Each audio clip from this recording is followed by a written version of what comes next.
Kalbimin ocağı ziyareti pir, eşkin yüreğimde düğünlü bir sır. Olmuşam sevgilim eşkin esir. Heyif ki o meydan içe bilmirəm. Kederden, güsseden ömrüm itse de, bağımda, bahçamda həsrət bitse de, günlerin gözümden sensiz ötse de, hicrandan, həsrətdən qaça bilmirəm. Eşkin alovunda yanıp külüm, bülbülün geminden solan gül oldum.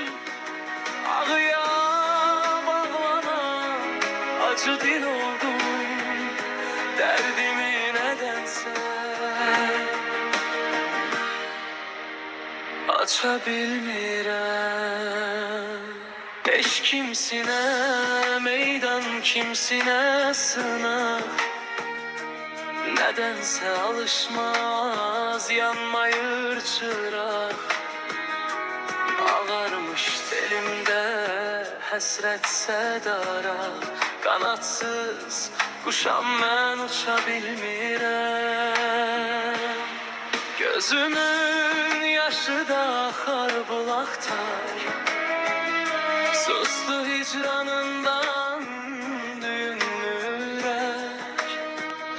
Hardadır bu sese ses vermez felek, sənə vurulmuşam keçə bilmirəm. Şahlayam dərdimi aça bilmirəm. Eşkin alovunda yanıp kül oldum, bülbülün geminden solan gül oldum.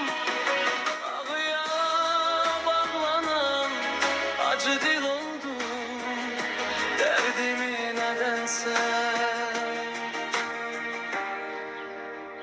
aça bilmirəm. Eşkin alovunda yanıp kül oldum, bülbülün geminden solan gül oldum. Ağıya bağlanan acı dil oldum,